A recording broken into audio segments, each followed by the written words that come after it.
Hello students, welcome to my channel. आज मैं आप सभी को इस वीडियो में चैप्टर नंबर 4 की एक्सरसाइज 4.2 का क्वेश्चन नंबर 5 करवाने जा रही हूँ। हमें दिया है the altitude of a right triangle is 7 centimetre less than it's base if the hypotenuse is 13 centimetre, find the other two sides.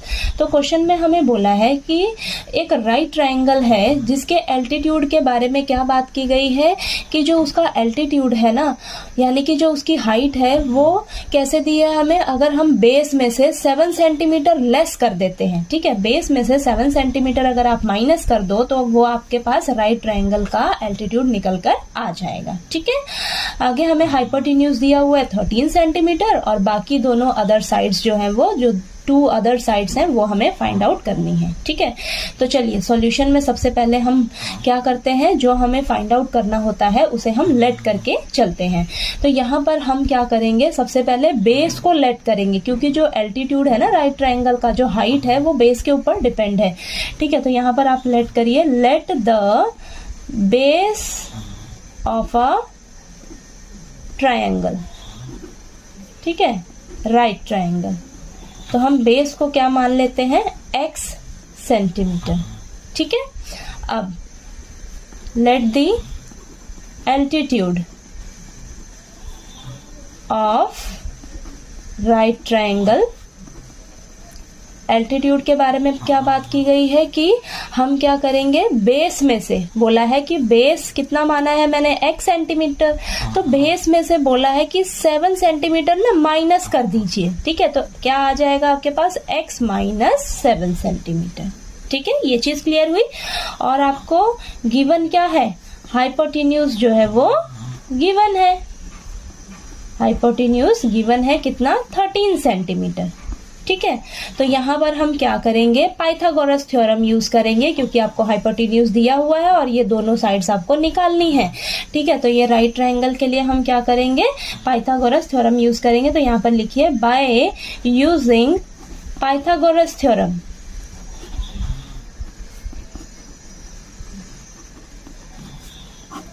क्या होता है हमारे पास, हाइपोटेन्यूज का square is equal to base का square plus perpendicular square. Perpendicular मतलब ये height यानी कि एल्टीट्यूड। ठीक है, तो हाइपोटेन्यूज आपको कितना दिया हुआ है, 13 सेंटीमीटर, तो 13 का स्क्वायर, बेस को आपने क्या माना है, x सेंटीमीटर यानी कि x स्क्वायर, प्लस परपेंडिकुलर यानी कि हाइट, वो कितनी है आपके पास, x माइनस 7 का होल स्क्वायर। ठीक है, अब इसे आप सॉल्व करिए, 13 का स्क्वायर कितना आएगा आपके पास, 169 is equal to x square plus यहाँ पर आपके पास फॉर्मूला लगेगा a माइनस बी का होल स्क्वायर यानी कि a square plus b square minus 2ab।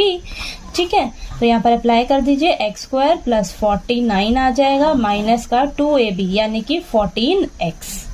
ठीक है, ये चीज क्लियर हुई। अब नेक्स्ट स्टेप में 169 और ये x square plus x square 2x square, then यहाँ पर आ जाएगा आपके पास प्लस 49 माइनस 14x। ये मैंने डायरेक्टली लिख दिया, ये 7 का स्क्वायर आया आपके पास 49। ठीक है, और ये माइनस 2ab यानी कि 2 इंटू एक्स इंटू 7, तो 14x आया है। ठीक है, अब 169 को आप इधर शिफ्ट कर लीजिए, प्लस का है तो माइनस का हो जाएगा, तो यहाँ पर 0 बचेगा, देन यहाँ पे 2x स्क्वायर और ये माइनस का 14x प्लस का 49 देन माइनस का 169। ठीक है, अब नेक्स्ट स्टेप में आप इसको इधर लिख लीजिए ऐसे, 2x स्क्वायर माइनस का 14x और ये प्लस माइनस माइनस होकर आपके पास आएगा 120 इज इक्वल टू 0। ठीक है, अब यहाँ पर आपके पास 2 कॉमन आ रहा है तो 2 कॉमन ले लीजिए, तो आपके पास बचेगा x square minus 7x minus 60 is equal to 0। ठीक है, अब चलिए इसको नेक्स्ट पेज पे कंटिन्यू करते हैं। अब यहाँ पर 2 जो है मल्टीप्लाई में है, इस साइड जाकर डिवाइड में हो जाएगा तो 0 हो जाएगा, तो आपके पास इक्वेशन क्या बचेगी, एक्स स्क्वायर माइनस का 7x minus 60 is equal to 0। तो ये आपके पास जो क्वाड्रेटिक इक्वेशन आई है, चलिए इसको हम सॉल्व करते हैं फैक्टराइजेशन मेथड से। तो फैक्टराइजेशन मेथड में हम क्या करते हैं, जो मिडिल टर्म होती है, जो एक्स वाली टर्म होती है ना, उसे हम स्प्लिट करके लिखते हैं। ठीक है, तो अब हम नेक्स्ट स्टेप में क्या करते हैं, लिखिए एक्स स्क्वायर माइनस जो एक्स के आगे जो भी नंबर दिया होगा ना आपको, उसकी जगह आप ब्रैकेट लगाइए और बाकी सभी को आप साइन के साथ एज इट इज उतार लीजिए, ठीक है।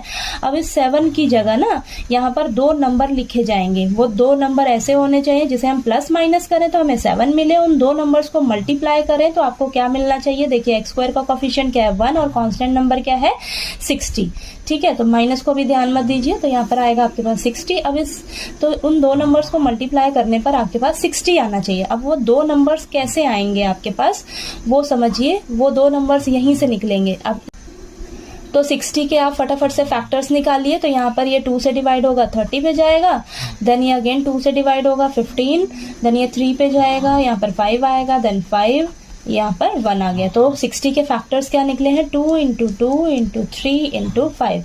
अब ये जो फैक्टर्स आए हैं ना, इन्हीं फैक्टर्स में से ही आपके ये 2 नंबर्स मिलेंगे, ठीक है। तो ये 2 इंटू 2 4, 4 इंटू 3 कितना आया, इतना मल्टीप्लाई करके 12, और ये आपके पास 5 बचा है, ठीक है। यानी कि 12 माइनस 5 करोगे तो 7 आएगा, 12 इंटू 5 करोगे तो आपके पास 60 आएगा, ठीक है। तो वो 2 नंबर्स कौन से हैं आपके 12 और 5, ठीक है। तो यहाँ पर आप ब्रैकेट में फटाफट से लिख लीजिए 12 माइनस 5, ठीक है। ये चीज क्लियर हुई। अब यहाँ पर माइनस का साइन है, ध्यान से करिएगा इसको। अब माइनस जो है वो दोनों के पास मल्टीप्लाई होगा और ये एक्स जो है ब्रैकेट के बाहर है वो दोनों से मल्टीप्लाई होगा। तो नेक्स्ट स्टेप में आएगा एक्स स्क्वायर माइनस का 12x माइनस माइनस प्लस का 5x minus 60 is equal to 0। यहाँ पर आपके पास 4 टर्म्स हो गए, इन 2 टर्म्स को लीजिए और इन 2 टर्म्स को लीजिए। देखिए x माइनस 12 को कॉमन ले लीजिए, ठीक है। तो यहाँ पर आपके पास क्या बचेगा x प्लस 5, ठीक है। अब ये आ जाएगा इज इक्वल टू 0। दोनों के पास x माइनस 12 है यहाँ पर भी, तो यहाँ पर x माइनस 12 कॉमन लिया तो हमारे पास क्या बचा x प्लस 5, ठीक है। अब नेक्स्ट स्टेप में आप ये लिखिए x minus 12 is equal to 0, then x plus 5 is equal to 0। एक बार इसको 0 के इक्वल रखिए और एक बार इसको 0 के इक्वल रखिए और सॉल्व कर लीजिए, ठीक है। तो यहाँ पर माइनस का 12 है, इस साइड जाकर प्लस का 12 आ जाएगा, और यहाँ पर प्लस का 5 है तो इस साइड जाकर माइनस का 5 हो जाएगा, ठीक है। अब यहाँ पर आपकी जो वैल्यू है x की वैल्यू एक पॉजिटिव है एक नेगेटिव है, तो ये जो नेगेटिव वाली वैल्यू है ना ये आपकी क्या हो जाएगी रिजेक्ट हो जाएगी, क्योंकि आपका जो बेस है वो कभी भी नेगेटिव नहीं होता है, ठीक है। तो यानी कि आपने बेस को क्या माना था, ट्रायंगल के बेस को x माना था, तो x क्या लेंगे हम 12। तो x आया, बेस क्या आया आपके पास 12 सेंटीमीटर, और एल्टीट्यूड यानी कि हाइट वो क्या थी आपके पास x माइनस 7, यानी कि x माइनस 7 यानी कि 12 माइनस 7 कितना आया आपके पास 5 सेंटीमीटर, ठीक है। तो आपके पास जो 2 अदर साइड्स बोली थी निकालने के लिए क्वेश्चन में वो क्या आई हैं, बेस क्या आया 12 सेंटीमीटर और हाइट एल्टीट्यूड क्या आया है 5 सेंटीमीटर, ठीक है। और हाइपोटेन्यूज तो आपको दिया ही हुआ था 13 सेंटीमीटर, ठीक। तो आपको ये क्वेश्चन नंबर 5 जो है वो अच्छे से क्लियर हो गया होगा। कहीं कोई डाउट आए क्वेश्चन में तो प्लीज आप कमेंट करके पूछिएगा। वीडियो अच्छा लगे तो प्लीज लाइक कीजिए, शेयर कीजिए और ज्यादा से ज्यादा सब्सक्राइब कीजिएगा मेरे चैनल को। Thank you so much.